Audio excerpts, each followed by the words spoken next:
Saasiggaa gandoota garaagaraa keessatti waraanni murna gabroonfataa PP hidhaa jumlaa fi doorsisa uummatarraan ga'aa jiraachuun ifoome. Gabaasa qindaa'eef Jaalirbuu Dhugaa. Godina Baha Wallaggaa aanaa Saasiggaa gandoota kanneen akka Horawaataa, Odaa Guddinaa fi bulchiinsa magaalaa Hangar keessatti tibbana bifa addaatiin gurraandhala 21/2026 irraa eegaluun maqaa hariiroo waraana bilisummaa Oromoo qabdu jedhuun dargaggoota jumulaan hidhuu fi uummata doorsisaa jiraachuu jiraattonni gandoota kanneenii arraata biyyoolessa Oromiyaatti himan. Akka jiraattonni jedhanitti doorsisnis ta'u ajjeechaan jumulaan murna kanaan nu irratti raawwatamu kan bubbule yoo ta'u, tibbana ammoo dargaggoota ammaaf maqaan isaanii guutuun nu qaqqabin jiru hedduu mana dararaa sirnichaatti hidhanii dararaa jiraachuu akkasumas uummata dirqamaan walitti qabuun isintu waraana bilisummaa Oromoof dhiyeessii nyaataa taasisaa ture jechuun daa'immanii kaasee hanga maanguddoota buleeyyiitti jechoota safuu cabsanii fi tuffii hamaa ibsaniin arrabsaa fi doorsisaa turuu dabaluun addeessaniiru.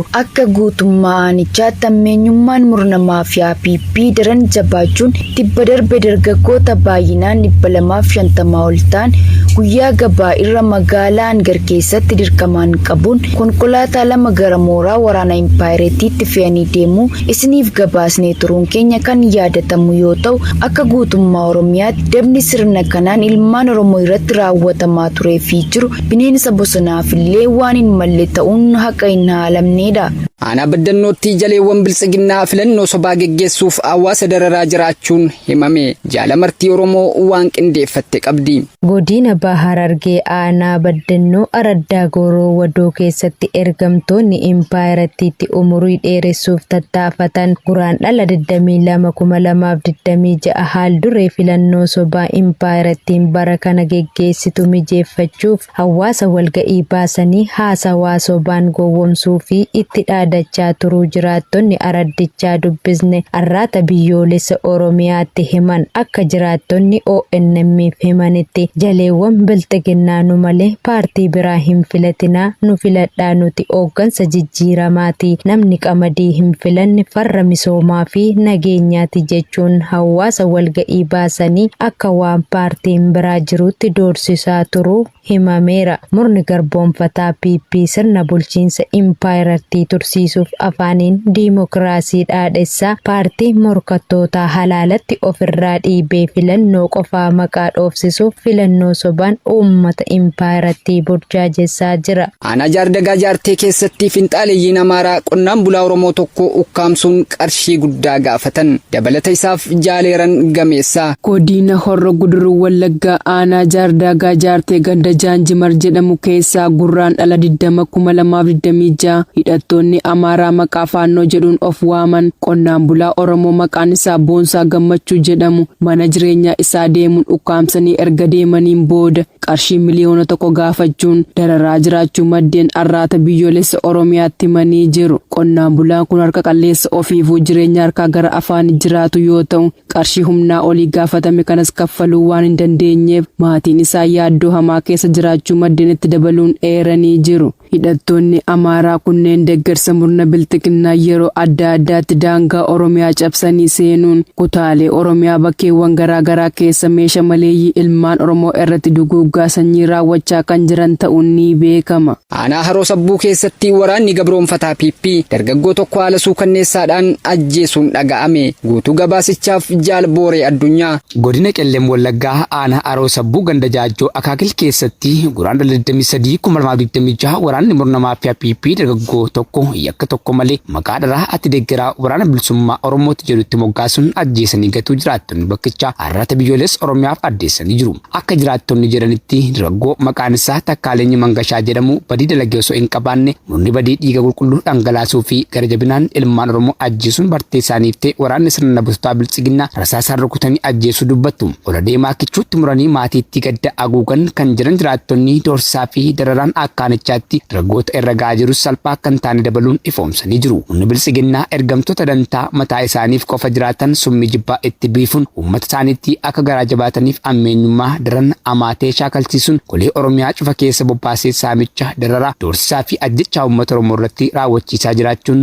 akka Najjootti gaaffii daballii miindaan wal qabatee ogeessonni fayyaa buufata cufuun mormii sirna biltsiginnaa agarsiisaa jiraachuun himame. Jaalii yaadannoo Oromiyaa waan qindeeffate qaba. Godina Lixa Wallaggaa aanaa Najjootti ogeessonni fayyaa rakkoo qaala'insa jireenyaa isaan mudateen miindaa isaaniin jiraachuu dadhabuun gaaffii daballii miindaa kaasanii mormii isaanii ifatti agarsiisuu jalqabuun isaanii himameera. Mormiin kun tajaajila fayyaa hawaasaa irratti dhiibbaa uumaa jiraachuu jiraattonni ibsaniiru. Akka odeeffannoon naannicharraa argameetti ogeessonni fayyaa daballii miindaa gaafatanii yeroo dheeraaf deebii dhabuu hordofee buufata fayyaa bulchiinsa magaalaa Najjoo guraandhala 23/2026 cufuun hojii dhaabuu isaanii beeksisaniiru. Tarkaanfiin isaanii kun akka isaan jedhanitti haala jireenyaa ulfaataa fi qaala'insa gatii gabaa yeroo ammaa daran dabalaa jiru irratti murni PP'n xiyyeeffannoo akka kennuuf kan kaayyeffate ta'uu dubbatu. Ogeessonni kunneen komii isaanii keessatti miindaan isaanii qaala'insa jireenyaa waliin wal madaaluu dhabuu, manneen jireenyaa dhabuu, faayidaan argachuu malan kaffalamaa fi akka hin jirree fi tajaajila isaan kennan waliin wal madaaluu dhabuu akkasumas haalli hojii keessatti deeggarsi gahaan jiraachuu dhabuu ibsaniiru. Rakkooleen kunneen hojii isaanii irratti dhiibbaa uumuun isaanii fi jireenya dhuunfaa isaanii rakkisaa jiraachuu himu. Sababa kanaan wal qabatee buufatni fayyaa cufamuu fi hawaasni naannichaa tajaajila yaalaa idilee argachuu dhabuunis ibsameera. Keessattuu daa'imman, haadholiin ulfaa fi dhukkubsattoonni yaala saffisaa barbaadan haala rakkisaa keessa galaniiru. Jiraattonni tokko tokko yaaddoo isaanii ibsuun dhimma kanaaf furmaatni ariifachiisaan akka barbaachisu hubachiisaniiru. Hanga ammaatti qaamoleen murna faashistii PP doorsisaa fi sodaachisaan kan hafe dhimma kanarratti ibsa bal'aa kennuun hin mirkanoofne. Ta'us mormiin ogeessota fayyaa kun rakkoo bal'aa damee fayyaa keessatti mul'achaa jiru keessaa tokko ta'uu mala jechuun hordoftoonni dhimma hawaasummaa yaada isaanii kennaa jiru. Magaalaa Adaamaa keessatti ogeessonni fayyaa maqaa lafa isiniif kennina jedhuun maallaqa saamaman hiriira mormiif of qopheessuun ibsame. Guutuu gabaasichaaf Jaalamansiis Kaayyoo. Godina Baashaggar bulchiinsa magaalaa Adaamaa keessatti ogeessonni fayyaa hiriira mormii murna biltsiginnaa irratti gaggeessuuf hojii idilee isaanii dhaabuuf walii galanii jiru. Baatii torba dura maqaa lafa mana jireenyaa argatu jedhuun tokkoon ogeessota fayyaa irraa qarshii 90,000 irraa guuruun lafti osoo hin kennaminiif kantiibaan magaalaa Adaamaa namni maqaan isaa Obbo Haayiluu Jalduu jedhamu kaadirota waliin ta'uun maallaqa dabqa ogeessota fayyaa dantaa dhuunfaa isaanii irra oolfachuun maallaqa dabalataa fidaa qonnaan bultoota abbootii lafaatiif kenne jechuun qonnaan bulaaf osoo hin kennine dhuunfaa isaaniif dabalanii oolfatanii jiru. Marsaa lammaffaaf hin saamamnu jechuun ogeessonni fayyaa qaamni nu birmatu yoo jiraate sagalee keenya dhageessifachuuf qophii xumureerra jechuun ogeessi fayyaa magaalaa Adaamaa nageenya isaa maqaan isaa akka eeramu hin feene tokko arraata biyyoolessa Oromiyaaf addeesseera. Akka ogeessonni fayyaa magaalaa Adaamaa kun ibsutti maallaqa nurraa guuran kaadironni fi kantiibaan magaalichaa waliif qooduu irratti kan wal dhaban ta'us iccitiin isaanii dhoksuuf jecha callisuun marsaa lammaffaaf tooftaa tolfatanii akka jalqaban ibseera. Bifuma kanaan kanneen maallaqa xiqqaa fudhatan marsaa lammaffaatti argatu jechuun waliif galanii kan jiran ta'uu fi nutis ogeessonni fayyaa abbootii lafaa bira deemuun yoo gaafannu namni tokko kan beenyaa nuuf kennuu miti nutti dubbatee yoo hin jiru yoo dhufanis akka durii lafa keenya doorsisaa fi goyoomsaan irraa hin kaanu hanga fedhii fi waliigalteen beenyaa lafa keenya madaalu argamutti jechuun nuuf ibsan jechuun itti dabaluun ifoomseera. Aanaa Qarsaa Maallimaa keessatti waraanni biltsiginnaa namoota 2 waajjira poolisii magaalaa Adaadii keessaa baasanii ajjeesuun dhaga'ame. Gabaasa qindaa'eef Jaalfalmataa Lammii. Godina Kibba Lixa Shaggar Aanaa Qarsaa Maallimaa waajjira poolisii magaalaa Adaadii keessaa namoota 2 baasuun gara ganda Qoreessaa Biddoo Addaa Laga Ubboo jedhamuun beekamutti manguddoo tokkoo fi dargaggoo tokko ajjeesanii gatuun jiraattonni irraata biyyoolessa Oromiyaatti himaniiru. Namoota ajjeefaman kanneen eenyummaan isaanii akka adda hin baaneef jecha reeffa isaanii iddoo hedduutti addaan kukkutanii kan deeman gara jabeeyyii loltoota faashistii Abiyyi Ahmed. Yakki kun halkan keessaa toora sa'aatii 1 walakkaatti kan raawwatame ta'uu jiraattonni bakkichaa ibsaniiru. Namoota kanneen eenyummaa isaanii adda baafachuuf hawaasni naannichaa birmachuun ilaalanis carraaqqiin jiraattonni taasisan osoo hin milkoofne hafuun reeffa manguddoo rifeensi isaa harrii magarsee fi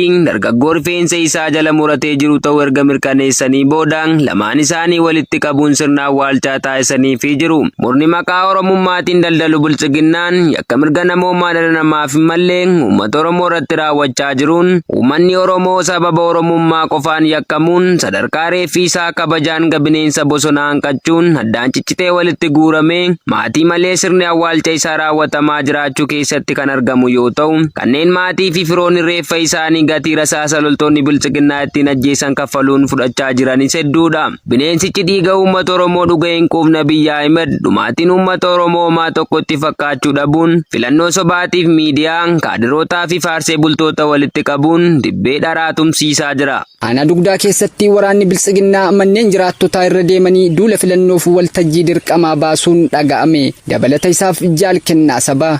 Godina Baha Shaggar aanaa dugdaa magaalaa Maqii keessatti kaadiroonni fi waraanni faashisti PP manneen hawaasaa irra naanna'uun waltajjii dirqamaa baasaa turuu jiraattonni magaalicha arraata biyyoolessa Oromiyaatti himan. Haaluma kanaan kaleessa kibxata gurraandhala 24/2026 caasaaleen murna biltsiginnaa aanaa dugdaa magaalaa Maqii keessatti wal guuruun manneen jireenya hawaasaa magaalichaa fi baadiyaalee naannichaa irra deemanii mana barumsa Odaa sadarkaa tokkoffaa jedhamu keessatti hawaasa afaan qawween walitti qabanii doorsisaa turuun ibsameera.